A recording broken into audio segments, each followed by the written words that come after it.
أعوذ بالله من الشيطان الرجيم. بسم الله الرحمن الرحيم.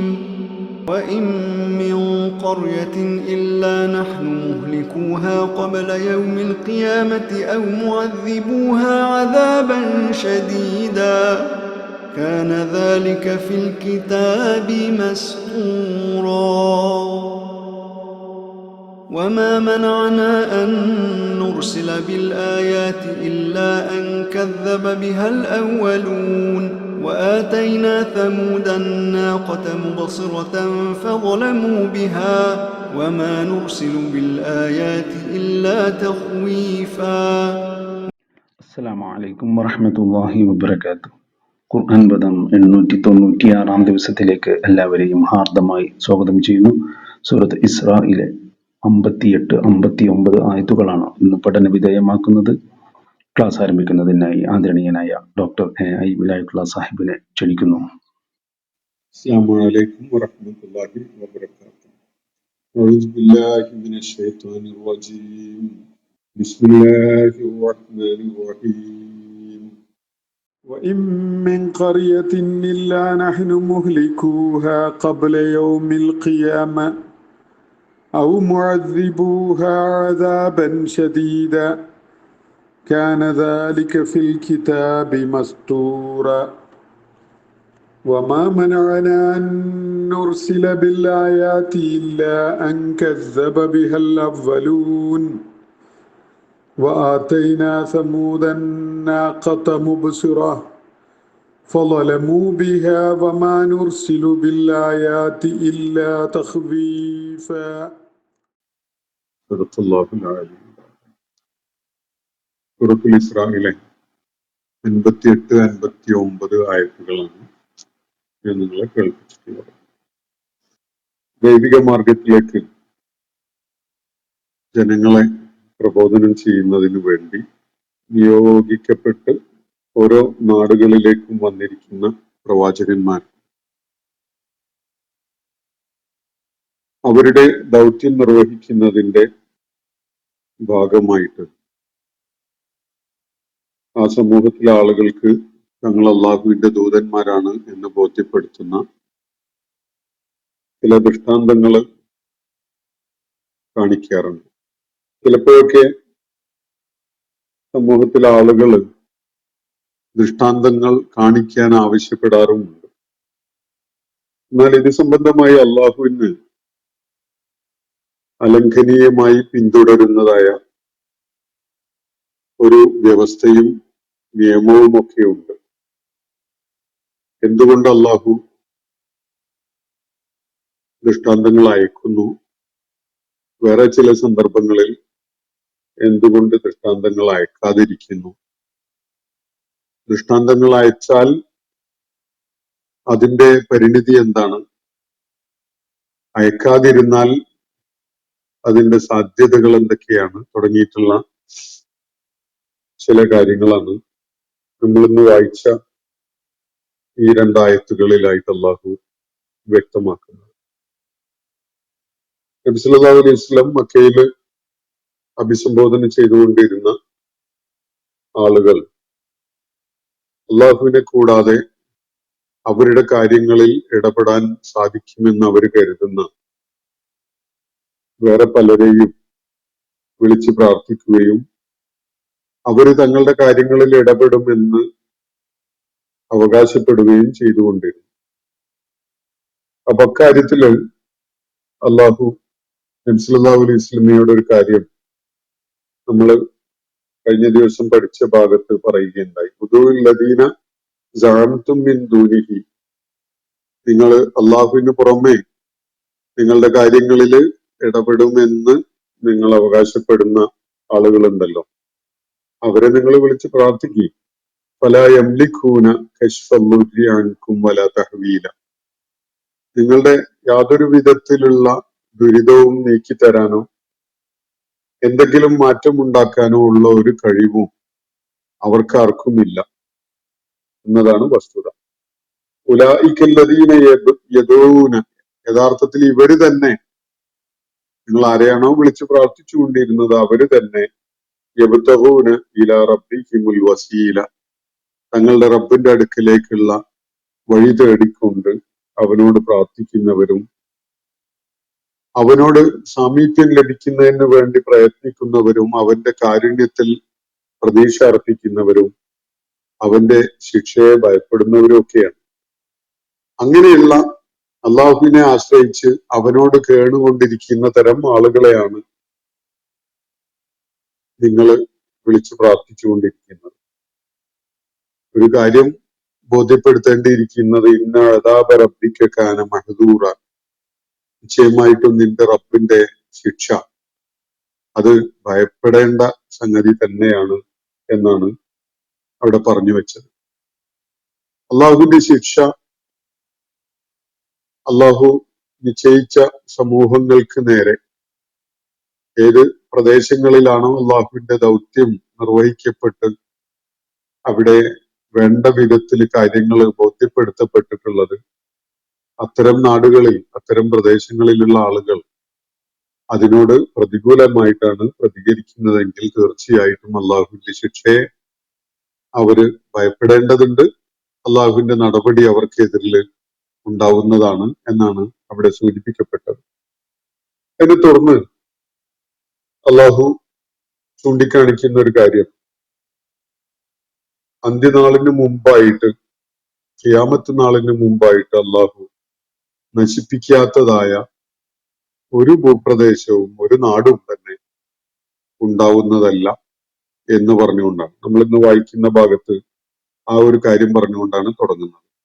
വഇമ്മിൻ ഖറിയത്തിൻ, ഒരു ഖറിയത്തുമില്ല, ഒരു ഗ്രാമം അല്ലെങ്കിൽ ഒരു പട്ടണം അല്ലെങ്കിൽ ഒരു ഭൂപ്രദേശം ഒരു നഗരവുമില്ല, ഇല്ലാ നഹ്നു മുഹ്ലികൂഹ, നാം അതിനെ നശിപ്പിക്കുന്നവനായിട്ടല്ലാതെ, നാം നശിപ്പിക്കാത്തതായ, നാം നശിപ്പിക്കാതെ വിട്ടുകളയുന്നതായ ഒരു ഗ്രാമവും ഉണ്ടാവുകയില്ല, ഒരു നാടും ഉണ്ടാവുകയില്ല. ഖറിയത്ത് എന്നത് നമ്മൾ പലപ്പോഴായിട്ട് വിശദീകരിച്ചിട്ടുള്ള ഒരു പ്രയോഗമാണ്. അഖറ എന്ന റൂട്ടിൽ നിന്ന് വന്ന, അഖറ എന്ന് പറഞ്ഞാൽ കുറ്റിയടിക്കുക, തമ്പടിക്കുക എന്നൊക്കെയാണ്. ആളുകൾ താമസത്തിന് വേണ്ടി സൗകര്യം ചെയ്യാം, ഭൂമിയിൽ വല്ല കാലൊക്കെ കുഴിച്ചിട്ടുകൊണ്ട് കുറ്റിയടിച്ചിറക്കിയിട്ട് ഒരു താമസ സൗകര്യം ഉണ്ടാക്കുന്ന ആ പ്രാഥമികമായ പ്രവർത്തനമാണ് അഖറ എന്ന പദം സൂചിപ്പിക്കുന്നത്.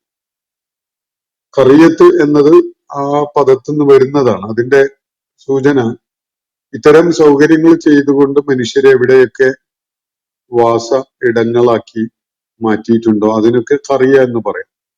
അത് പല കാറ്റഗറീസിലും നമുക്ക് കാണാൻ കഴിയും. വളരെ തുടക്കത്തിൽ ജനവാസം തുടങ്ങിയ ഒരവസ്ഥയിലുള്ള പ്രദേശങ്ങൾ, പിന്നെ കുറച്ച് ആളുകളൊക്കെ ചേർന്ന് ഒരു ഗ്രാമമായി രൂപപ്പെട്ടത്, അതിനുശേഷം അതൊരു പട്ടണമായി വളർന്നത്, ഒരു മഹാനഗരമായിട്ടൊക്കെ മാറുന്നത്, ഇതൊക്കെ അറബി ഭാഷയിലെ ഖറിയ എന്ന പേര് കൊണ്ട് സൂചിപ്പിക്കപ്പെടുന്നുണ്ട്. ഏറ്റവും പൗരാണികമായ ഗ്രാമം എന്ന നിലക്ക് അല്ലെങ്കിൽ ജനവാസ കേന്ദ്രമായിട്ട് അറിയപ്പെട്ടിരുന്ന പ്രദേശമാണ് മക്ക. മക്കയെ ഉമ്മുൽ ഖുറ, പട്ടണങ്ങളുടെ അല്ലെങ്കിൽ ഇത്തരം ജനവാസ കേന്ദ്രങ്ങളുടെ പ്രഭവ കേന്ദ്രം അല്ലെങ്കിൽ മാതാവ് എന്നൊക്കെയാണ് അറബി ഭാഷയിൽ പറയാറുണ്ടായിരുന്നത്. ആ പ്രയോഗം ഖുർആനും സ്വീകരിക്കുന്നുണ്ട്. അപ്പൊ ഇവിടെ പറയുന്നത് ഇമ്മിൻ ഖറിയത്തിൻ, ഒരു ഭൂപ്രദേശവും ഒരു ജനവാസ കേന്ദ്രവും ഇല്ല, ഇല്ലാ നഹ്നു മുഹ്ലികൂഹ, നാം അതിനെ നശിപ്പിക്കുന്നവനായിട്ടല്ലാതെ. എന്ന് പറഞ്ഞാൽ ഏതൊക്കെ മനുഷ്യവാസമുള്ള ഇടങ്ങളുണ്ടോ അതൊക്കെയും തന്നെ നാം നശിപ്പിക്കുന്നതാണ്. ഖബ്ല യൗമിൽ ഖിയാമ, ഉയർത്തെഴുന്നേൽപ്പ് നാളിന്റെ മുമ്പായിട്ട്. ഉയർത്തെഴുന്നേൽപ്പ് നാളിന്റെ മുമ്പായിട്ട് എല്ലാ ഭൂപ്രദേശങ്ങളെയും നാം നശിപ്പിക്കുന്നതാണ് എന്നാണ് ഇവിടെ സൂചിപ്പിക്കുന്നത്. അങ്ങനെ നശിപ്പിക്കപ്പെടാത്തതായ ഒരു പ്രദേശവും ഉണ്ടാവുന്നതല്ല എന്നാണ്. രണ്ട് സാധ്യതകളാണ് ചൂണ്ടിക്കാണിക്കപ്പെടുന്നത്. ഒന്നാമത്തത്, അള്ളാഹുവിന്റെ ദൂതന്മാർ പ്രബോധന കർമ്മം നിർവഹിച്ച പ്രദേശങ്ങളിൽ അവിടെയുള്ള ആളുകൾ സ്വീകരിച്ച എതിർപ്പോടും ശത്രുതയോടും കൂടിയൊക്കെയുള്ള നിലപാട് കാരണമായിട്ടും അള്ളാഹുവിന്റെ ദൃഷ്ടാന്തങ്ങളെ കാറ്റിൽ പറത്തിക്കൊണ്ടുള്ള അവരുടെ ധിക്കാരപരമായ നിലപാടുകളൊക്കെ കാരണമായിട്ട് പല ഗ്രാമങ്ങളും പല ജനവാസ കേന്ദ്രങ്ങളും പല നാടുകളും അള്ളാഹു നശിപ്പിക്കുകയുണ്ടായിട്ടുണ്ട്. അതാണ് അള്ളാഹു നശിപ്പിച്ച നാടുകൾ എന്ന് സൂചിപ്പിക്കുന്നതിന്റെ ഒരു കാര്യം. എന്നാൽ മറ്റൊരു സാധ്യത, ഭൂമുഖത്തെ ഒരു ഭൂപ്രദേശവും മനുഷ്യര് ജനവാസമുള്ള ഒരു പ്രദേശവും ഒരു സംസ്കാരമോ നാഗരികതയോ ഒക്കെ വളർന്നു വന്നിട്ടുള്ള ലോകത്ത് തന്നെ ശ്രദ്ധേയമായി നിലകൊള്ളുന്ന നാടുകളും ഭൂപ്രദേശങ്ങളും അതിലൊന്നും തന്നെ നശിപ്പിക്കപ്പെടാതെ പോവുകയില്ല. അന്ത്യനാള് ഉയർത്തെഴുന്നേൽപ്പ് സംഭവിക്കുന്നതിന്റെ മുമ്പായിട്ട് എല്ലാ ഭൂപ്രദേശങ്ങളും നശിപ്പിച്ചിട്ടുണ്ടാവും. അതിൽ ചിലത് ദൈവികമായ ശിക്ഷ എന്നുള്ള നിലക്ക് നശിപ്പിക്കപ്പെട്ടതാണെങ്കിൽ വേറെ ചിലത് ഉയർത്തെഴുന്നേൽപ്പിന്റെ മുമ്പായി ഭൂമുഖത്തിന്റെ മുഴുവൻ സ്വഭാവവും മാറ്റിമറിക്കപ്പെടുന്ന വിധത്തിലുള്ള അള്ളാഹുവിന്റെ ഒരു നടപടിയുടെ ഫലമായിട്ട് നശിപ്പിക്കപ്പെടുന്നവയായിരിക്കും വേറെ ചില പ്രദേശങ്ങൾ. ഈ രണ്ട് സാധ്യതകളെയും നമ്മൾ ചേർത്ത് വെച്ചുകൊണ്ട് വേണം ഈ ആയത്തിനെ മനസ്സിലാക്കാൻ. അള്ളാഹുവിടെ പറയുന്നത് ഒരു ഭൂപ്രദേശവും ഒരു നാടും ഉണ്ടാവുന്നതല്ല ഇല്ലാ നഹ്നു മുഹ്ലികൂഹ, നാം അതിനെ നശിപ്പിക്കുന്നവനായിട്ടല്ലാതെ. അപ്പോ ഖറിയത്ത് എന്ന പദം കൊണ്ട് സൂചിപ്പിക്കപ്പെടാവുന്നതായ ഏത് പ്രദേശവും ഏത് ജനവാസ കേന്ദ്രവും അതൊക്കെ തന്നെയും തീർച്ചയായിട്ടും നാം നശിപ്പിക്കുന്നതാണ്.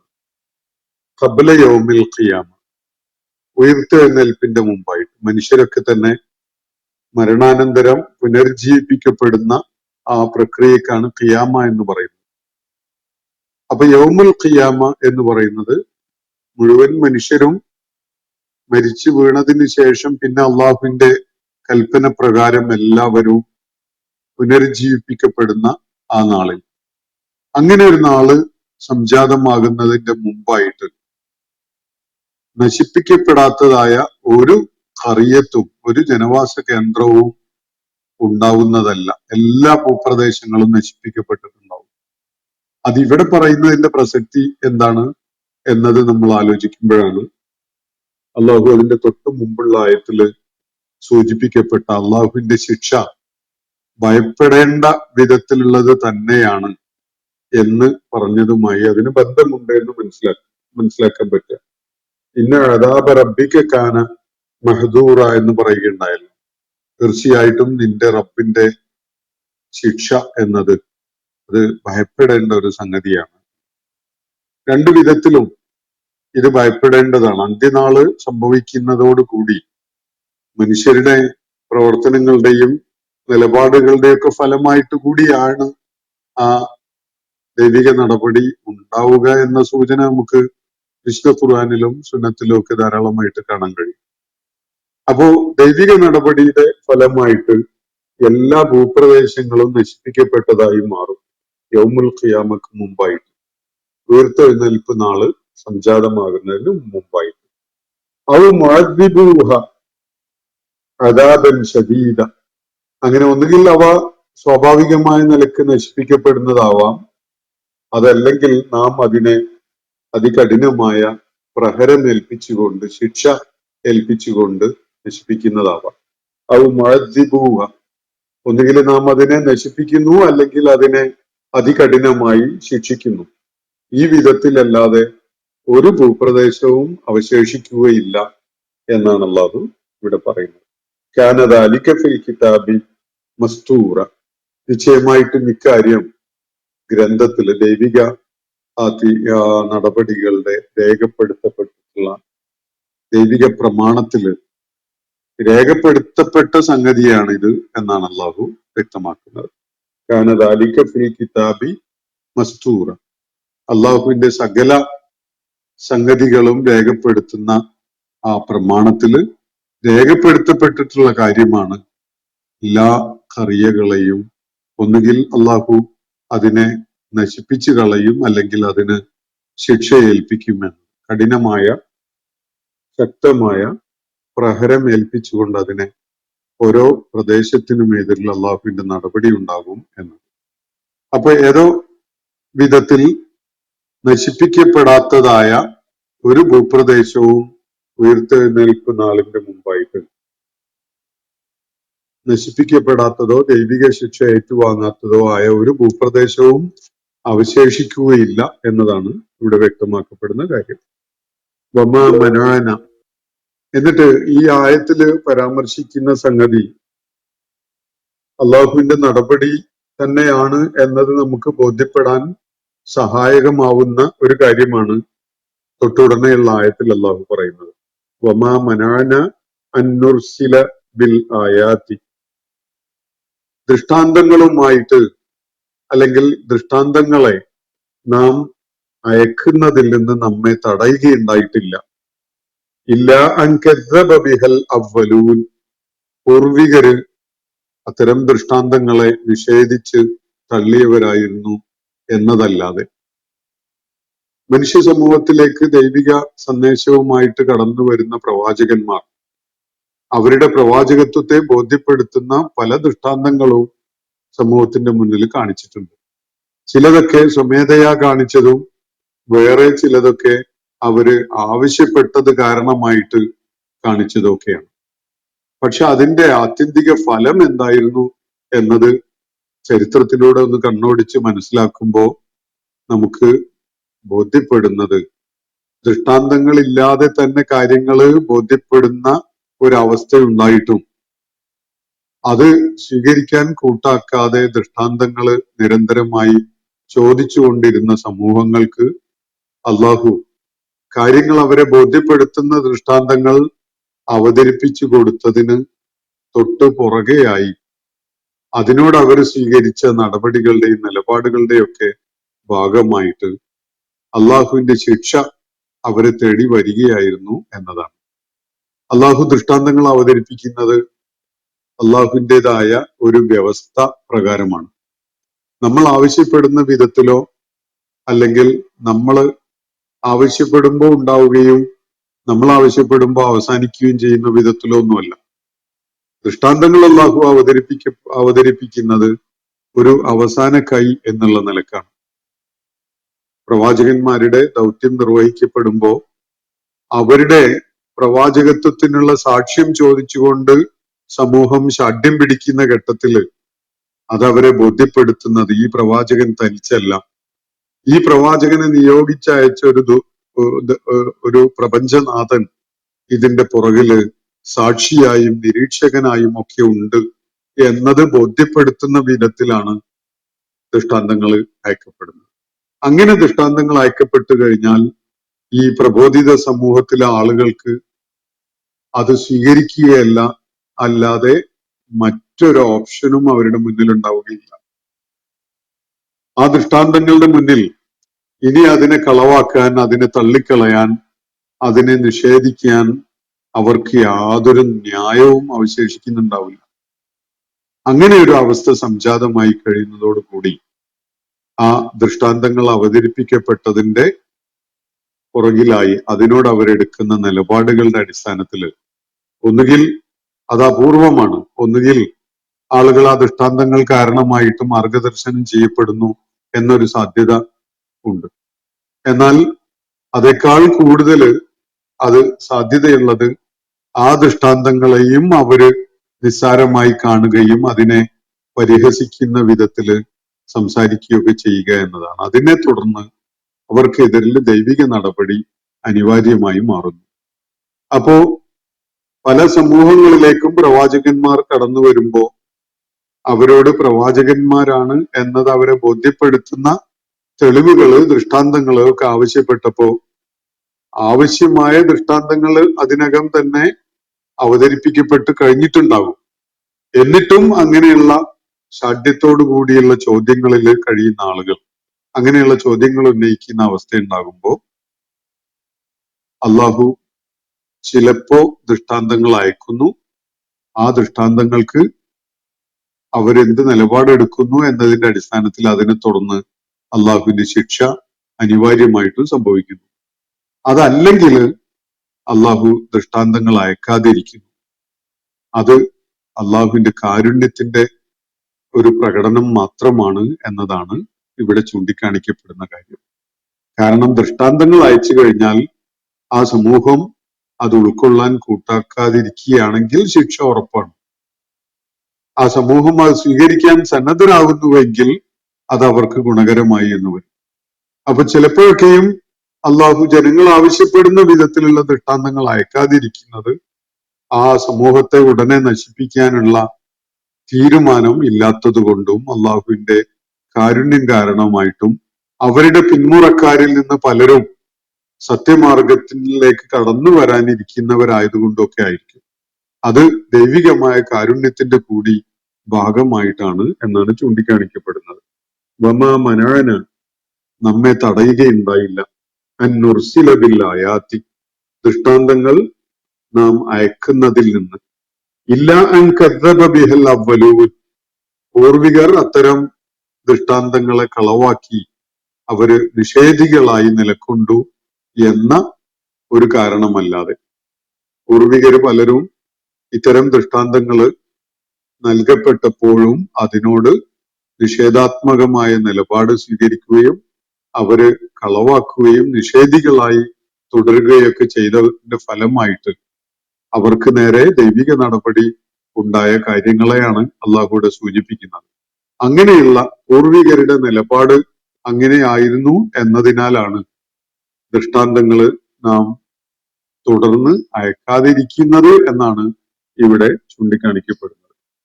ഇനി വആതൈന ദാവൂദന്നാഖത വആതൈന സമൂദന്നാഖത, സമൂദ് സമൂഹത്തിന് നാം ഒട്ടകത്തെ ദൃഷ്ടാന്തമായിട്ട് നൽകിയുണ്ടായതാണ്.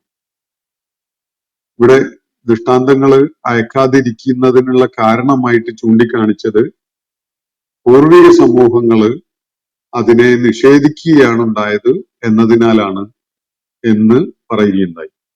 എന്നിട്ട് അതിനൊരു ഉദാഹരണം ദൃഷ്ടാന്തങ്ങൾ അയച്ചതിനും പൂർവിക സമൂഹങ്ങള് അതിനെ നിഷേധിച്ചതിനും അതിനെ തുടർന്ന് ദൈവിക നടപടി ഉണ്ടായതിനും ഒക്കെയുള്ള ഒരു ഉദാഹരണമാണ് ഇവിടെ എടുത്തു പറയുന്നത്.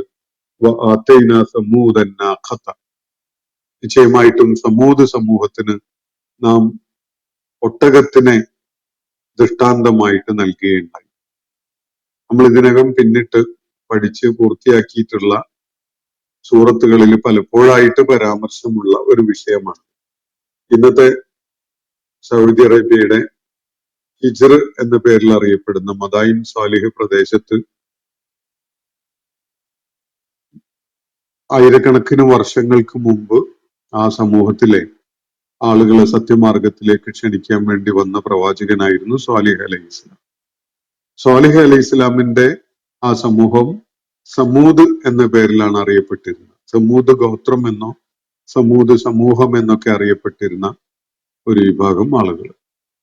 അവരിലേക്കാണ് സ്വാലിഹ് അലൈഹി ഇസ്ലാമിന്റെ കാലത്ത് സ്വാലിഹ് അലൈഹി ഇസ്ലാം അള്ളാഹുവിന്റെ ദൂതനാണ് എന്നതിനുള്ള സാക്ഷ്യമായിട്ട് അദ്ദേഹത്തിന്റെ പുറകിൽ പ്രപഞ്ച സൃഷ്ടാവ് തന്നെയാണ് നിലകൊള്ളുന്നത് എന്നത് ബോധ്യപ്പെടുത്തുന്നതിന് അവര് നോക്കി നിൽക്കെ ഒരു പാറക്കെട്ടിൽ നിന്ന് ഒരൊട്ടകം എണീറ്റ് വരികയും അത് അള്ളാഹുവിന്റെ നാക്കത്താണ് എന്ന വിധത്തില് സ്വാലിഹ് അലൈഹി ഇസ്ലാം അതിനെ പരിചയപ്പെടുത്തുകയും വളരെ മാന്യമായിട്ടല്ലാതെ നിങ്ങൾ അതിനെ സമീപിക്കരുത് എന്ന് നിർദ്ദേശിക്കുകയൊക്കെ ചെയ്തതിനെ തുടർന്ന് നാട്ടിലെ അക്രമികളായ ആളുകൾ ചിലര് സംഘം ചേർന്ന് അതിനെ കൊന്നുകളയുകയും അതിനെ തുടർന്ന് ആ സമൂഹം അതിഭീകരമായ വിധത്തിലുള്ള ശിക്ഷക്ക് വിധേയമാവുകയും ചെയ്ത കാര്യം ഖുർആൻ പലയിടങ്ങളിലായിട്ട് വിശദീകരിക്കുന്നുണ്ട്.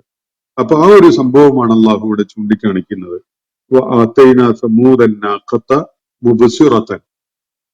നാക്കത്തിനെ ഒട്ടകത്തിനെ ഏറ്റവും പ്രത്യക്ഷമായ ഒരു ദൃഷ്ടാന്തമായിട്ടാണ് അള്ളാഹു ആ സമൂഹത്തിലേക്ക് സമൂദ് സമൂഹത്തിലേക്ക് അയക്കുകയുണ്ടായത്. അന്നാഖത്ത മുബസിറത്തൻ എന്നാണ് ഇവിടെ പറയുന്നത്. മുബസിറത്ത് എന്ന് പറഞ്ഞാൽ ബസീറത്തായി മാറുന്നത്, കണ്ണിന് ബോധ്യപ്പെടുന്ന, കണ്ണുകൾക്ക്, ദൃഷ്ടികൾക്ക് അവഗണിക്കാൻ കഴിയാത്ത വിധത്തിലുള്ള പ്രത്യക്ഷ സ്വഭാവമുള്ള ഒരു പ്രതിഭാസത്തിനാണ് മുബ്സിറത്ത് എന്ന് പറയുന്നത്. അതിനാണ് ഈ റൂട്ടിൽ നിന്ന് വരുന്ന വാക്ക് തന്നെയാണ് ബസായിർ, ബസർ തുടങ്ങിയിട്ടുള്ള പദങ്ങളൊക്കെ തന്നെ. അപ്പൊ കണ്ണ് തുറപ്പിക്കുന്ന വിധത്തിലുള്ള, മനുഷ്യന് കൃത്യമായ ദൃഷ്ടി കൊണ്ടുള്ള ബോധ്യമുണ്ടാക്കുന്ന വിധത്തിലുള്ള ഒരു ദൃഷ്ടാന്തം എന്നുള്ള നിലക്ക് നാഖത്തിനെ, ഈ ബസീറത്ത് എന്ന് പറഞ്ഞാൽ അങ്ങനെയുള്ള ആയത്തുകൾക്ക് അള്ളാഹു ഖുർആനിൽ ഉപയോഗിക്കുന്ന ഒരു വാക്കാണ്. ബസായിർ എന്നുള്ളത് അതിന്റെ ബഹുവചനാണ്. കണ്ണു തുറപ്പിക്കുന്ന തരം ദൈവിക ദൃഷ്ടാന്തത്തിനാണ് ബസീറത്ത്, അതുപോലെ അതിന്റെ ബഹുവചനം ബസായിർ എന്നതൊക്കെ ഉപയോഗിക്കുന്നത്. അതേപോലെയുള്ള ഈ ആളുകൾക്ക് കൃത്യമായിട്ട് ബോധ്യമുണ്ടാക്കുന്ന വിധത്തിലുള്ള പ്രത്യക്ഷ ദൃഷ്ടാന്തമായിട്ടാണ് നാഖത്തിനെ സമൂത് സമൂഹത്തിന് നാം നൽകുകയുണ്ടായത്. എന്നാൽ ഫളലമു ബിഹ, അതിന്റെ കാര്യത്തിൽ, ആ ഒട്ടകത്തിന്റെ കാര്യത്തിൽ അവര് അതിക്രമികളായി മാറി. അള്ളാഹുവിന്റെ നിർദ്ദേശങ്ങൾ, സ്വാലിഹ് അലൈഹിസ്സലാം അവർക്ക് നൽകിയ ഈ ഒട്ടകവുമായി ബന്ധപ്പെട്ടുകൊണ്ടുള്ള അവര് പാലിക്കേണ്ട പെരുമാറ്റ മര്യാദകൾ, അത് ലംഘിച്ചുകൊണ്ട് പരസ്യമായിട്ട് പ്രവാചകനെയും അള്ളാഹുവിനെയും വെല്ലുവിളിച്ചുകൊണ്ട് അവര് ആ ഒട്ടകത്തെ കൊന്നുകളഞ്ഞു. ഫളലമു ബിഹ, ആ ഒട്ടകത്തിന്റെ കാര്യത്തിൽ അവര് അക്രമികളായി മാറി. വമാ നുർസിലു ബിൽ ആയാതി ഇല്ലാ തഖ്വീഫ, എന്നിട്ട് അള്ളാഹു ചുരുക്കി പറയുന്നത്, ദൃഷ്ടാന്തങ്ങളെ നാം അയക്കുന്നത് ഭയപ്പെടുത്താനല്ലാത്ത മറ്റൊരു കാര്യത്തിനുമല്ല. ദൃഷ്ടാന്തങ്ങളെ ബോധ്യപ്പെടുത്താൻ വേണ്ടിയല്ല. യഥാർത്ഥത്തിൽ ദൃഷ്ടാന്തങ്ങൾ അയക്കപ്പെടുന്നത് ഭയപ്പെടുത്താൻ വേണ്ടി തന്നെയാണ് എന്നാണ് അള്ളാഹു പറയുന്നത്. കാരണം ജനങ്ങൾ ആവശ്യപ്പെടുന്ന ദൃഷ്ടാന്തങ്ങൾ പ്രവാചകൻ മുന്നോട്ട് വെക്കുന്ന കാര്യങ്ങൾ ഉൾക്കൊള്ളാൻ ആവശ്യമുള്ളതല്ല. ബുദ്ധി കൊണ്ടും യുക്തി കൊണ്ടും ബോധ്യപ്പെടുന്ന ഒരു കാര്യം ഉൾക്കൊള്ളാനും സ്വീകരിക്കാനും പിന്നെ വീണ്ടും ദൃഷ്ടാന്തങ്ങൾ ചോദിച്ചുകൊണ്ടിരിക്കുന്ന ജനങ്ങളുടെ ഒരു ഷാഢ്യ മനസ്ഥിതി, അതിനുള്ള പ്രതികരണമായിട്ടാണ് പലപ്പോഴും ദൃഷ്ടാന്തങ്ങൾ അയക്കപ്പെടുന്നത്. അത് ബോധ്യപ്പെടുത്തുക എന്നതിനപ്പുറത്തേക്ക് ഭയപ്പെടുത്തുക എന്നൊരു കാര്യം കൂടി ചെയ്യുന്നുണ്ട് എന്നാണ് അള്ളാഹുവിടെ ചൂണ്ടിക്കാണിക്കുന്നത്. വമാ നുർസിലു ബിൽ ആയാതി, ദൃഷ്ടാന്തങ്ങളെ നാം അയക്കുന്നില്ല, ഇല്ലാ തഖ്വീഫ, ഭയപ്പെടുത്തുന്നതിന് വേണ്ടി ആയിട്ടല്ലാതെ. ഇവിടെ വിശുദ്ധ ഖുർആൻ അതുപോലെ ദൈവിക വെളിപ്പാടുകൾ ഒക്കെ ആയിട്ടുള്ള ദൃഷ്ടാന്തങ്ങളാണ് ബോധ്യപ്പെടുത്തുന്നതിന് വേണ്ടി നേരത്തെ അയച്ചിട്ടുള്ളത്. എല്ലാ പ്രവാചകന്മാരിലൂടെയും ജനങ്ങളിലേക്ക് എത്തിക്കപ്പെട്ടിട്ടുള്ള ദൈവികമായ ദൃഷ്ടാന്തങ്ങളായിട്ട് ദൈവിക വെളിപ്പാടുകളുണ്ട്. അത് തീർച്ചയായിട്ടും ജനങ്ങളെ കാര്യങ്ങൾ ബോധ്യപ്പെടുത്തുന്നതിന് വേണ്ടിയുള്ള സംഗതികളാണ്. അത് സന്തോഷ വാർത്തയും അതുപോലെ തന്നെ താക്കീതും ഒക്കെയാണ്. അത് കൂടാതെ വീണ്ടും ദൃഷ്ടാന്തങ്ങൾ ചോദിച്ചുകൊണ്ടിരിക്കുമ്പോ അതിന് അള്ളാഹു നൽകുന്ന പ്രതികരണം, ഇത്തരം ദൃഷ്ടാന്തങ്ങൾ അവരിലേക്ക് അയക്കപ്പെടുന്നു, എന്നാൽ അത് ഭയപ്പെടുത്തുക എന്നത് കൂടിയാണ് അതിന്റെ താല്പര്യം എന്നാണ് അള്ളാഹുവിടെ വ്യക്തമാക്കുന്നത്. മക്കയിലെ ആളുകൾ ഇപ്പോൾ തർക്കിച്ചുകൊണ്ടിരിക്കുകയായിരുന്ന വിഷയം മുഹമ്മദ് നബി സല്ലല്ലാഹു അലൈഹി വസല്ലമയുടെ പ്രവാചകത്വം എന്നതാണ്. ആ വിഷയത്തില് അവർക്ക് മുഹമ്മദ് നബി സല്ലല്ലാഹു അലൈഹി വസല്ലം ഇപ്പോൾ പറഞ്ഞുകൊണ്ടിരിക്കുന്ന കാര്യങ്ങൾ എന്തൊക്കെയാണ് എന്നതൊന്ന് ശ്രദ്ധിച്ച് കേൾക്കുകയും മനസ്സിലാക്കാൻ ശ്രമിക്കുകയൊക്കെ ചെയ്താൽ തന്നെ അവർക്ക് കൃത്യമായിട്ട് ബോധ്യപ്പെടും. 40 വയസ്സുവരെ അങ്ങനെ യാതൊരു പ്രത്യേകതകളും കാണിച്ചിട്ടുണ്ടായിരുന്നില്ലാത്ത ഒരു മനുഷ്യൻ വളരെ അവിചാരിതമായി അപ്രതീക്ഷിതമായി ഈ വളരെ വ്യത്യസ്തമായ ചില കാര്യങ്ങൾ അവരുടെ മുന്നിൽ ഏറ്റവും സമഗ്രവും ഏറ്റവും ഫലപ്രദവുമായ വിധത്തിൽ പറഞ്ഞുകൊണ്ടിരിക്കുകയാണ്. ആ കാര്യങ്ങളെ യുക്തിയുടെയും ബുദ്ധിയുടെയും തലത്തിൽ ഉൾക്കൊള്ളാൻ സമൂഹത്തിന് സ്വാഭാവികമായിട്ട് തന്നെ സാധിക്കേണ്ടതാണ്. അങ്ങനെ സാധിക്കാതെ അല്ലെങ്കിൽ അതിന് കൂട്ടാക്കാതെ ദൃഷ്ടാന്തങ്ങൾ പ്രത്യക്ഷത്തിൽ അവർക്ക് കാണാനും തൊട്ടു നോക്കാനും ഒക്കെ പറ്റുന്ന വിധത്തിലുള്ള അവർക്ക് കാര്യങ്ങളെ ബോധ്യപ്പെടുത്തുന്ന ദൃഷ്ടാന്തങ്ങൾ വേണമെന്നാണ് അവര് ഷാഠ്യത്തോടുകൂടി ആവശ്യപ്പെട്ടുകൊണ്ടിരിക്കുന്നത്. ചിലപ്പോഴൊക്കെ അത്തരം ആവശ്യങ്ങൾ അള്ളാഹു അവഗണിക്കുന്നത്, ദൃഷ്ടാന്തങ്ങൾ നൽകാതിരിക്കുന്നത്, ദൈവിക ദൃഷ്ടാന്തം എന്ന് പറഞ്ഞാൽ അത് ഭയപ്പെടുത്തുകയും അതിനെ തുടർന്ന് നടപടി സ്വീകരിക്കുകയൊക്കെ ചെയ്യുന്നതിന് വേണ്ടിയുള്ളതാണ് എന്നതുകൊണ്ടും ആ സമൂഹം ധിക്കാരികളായി മാറുകയും ദൈവിക ദൃഷ്ടാന്തങ്ങളെ നിഷേധിക്കുകയും ചെയ്യുകയാണെങ്കിൽ അവർക്കെതിരിൽ കടുത്ത ശിക്ഷ അടങ്ങിയ നടപടി സ്വീകരിക്കേണ്ടി വരും എന്നതുകൊണ്ടുമാണ് എന്നാണ് അള്ളാഹുവിടെ വ്യക്തമാക്കുന്നത്. ചിലപ്പോഴൊക്കെ അള്ളാഹുവിന്റെ നടപടി ഈ ദൃഷ്ടാന്തങ്ങൾ കാണിക്കുകയാണെങ്കിൽ ഉടനെ ദൈവിക നടപടി വേണ്ടി വരുന്ന ഒരവസ്ഥ സംജാതമായേക്കും. അപ്പൊ അള്ളാഹുവിന്റെ തീരുമാനത്തില് ആ സമൂഹം അത്തരം ഒരു നടപടിക്ക് സമയമായിട്ടില്ലാത്തവരാവും. അല്ലെങ്കിൽ അവരുടെ പിന്മുറക്കാരിൽ ഒരുപാട് പേര് സത്യമാർഗത്തിലേക്ക് കടന്നു വരാനുള്ളവരാകും. ഈ കാരണങ്ങളാലൊക്കെ ആ സമൂഹത്തോടുള്ള ദൈവിക കാരുണ്യം കാരണമായിട്ട് ദൈവിക ദൃഷ്ടാന്തം കാണിക്കാതിരിക്കുകയും അവർക്ക് കൂടുതൽ അവസരം നൽകുകയും ചെയ്യുന്ന ഒരു നിലപാട് അല്ലാഹു സ്വീകരിച്ചെന്ന് വരും എന്നതാണ് ഇവിടെ ചൂണ്ടിക്കാണിക്കപ്പെടുന്നത്. ഇത് നിങ്ങൾക്ക് ബോധ്യമാകാൻ ചരിത്രത്തിലെ ഈ സംഭവം ഒന്ന് സൂക്ഷ്മമായിട്ട് മനസ്സിലാക്കിയാൽ മതി. സമൂഹത്തിലേക്ക് നാം പ്രത്യക്ഷ ദൃഷ്ടാന്തമായിട്ട് തന്നെ ഒട്ടകത്തെ അയക്കുകയുണ്ടായി. ആ നാട്ടുകാര് വലിയ അക്രമികളായിക്കൊണ്ടാണ് അതിനോട് പ്രതികരിക്കുകയുണ്ടായത്. സ്വാഭാവികമായിട്ടും അവർക്കെതിരെ ദൈവിക നടപടി ഉണ്ടായി. ദൈവിക ദൃഷ്ടാന്തങ്ങൾ കാണിക്കപ്പെടുന്നത് ഈ സമൂഹങ്ങളെ ഭയപ്പെടുത്താൻ വേണ്ടി തന്നെയാണ് എന്നുകൂടിയാണ് അള്ളാഹുവിടെ പറഞ്ഞു വെക്കുന്നത്. ഇന്നത്തെ സെഷൻ ഞാനിവിടെ അവസാനിപ്പിക്കുകയാണ്. സൂറത്തുൽ ഇസ്രായിലെ 58, 59 എന്നീ ആയത്തുകളാണ് നമ്മൾ ഇന്ന് പഠന വിധേയമാക്കിയിട്ടുള്ളത്. അള്ളാഹു നമ്മെ എല്ലാവരെയും അനുഗ്രഹിക്കുമാറാവട്ടെ. വാഖിറു ദഅ്വാനാ അനിൽ ഹംദുലില്ലാഹി റബ്ബിൽ ആലമീൻ. അസ്സലാമു അലൈക്കും വറഹ്മത്തുള്ളാഹി വബറകാതുഹു. ഇന്നത്തെ ഖുർആൻ പദം ഇവിടെ സമാപിക്കുന്നു. ഖുർആൻ പദത്തിൽ പങ്കെടുത്ത എല്ലാവർക്കും അള്ളാഹു അർഹമായ പ്രതിഫലം നൽകി അനുഗ്രഹിക്കട്ടെ. വആഖിറു ദഅ്വാനാ അനിൽ ഹംദുലില്ലാഹി റബ്ബിൽ ആലമീൻ. അസ്സലാമു അലൈക്കും വറഹ്മത്തുള്ളാഹി വബറകാതുഹു.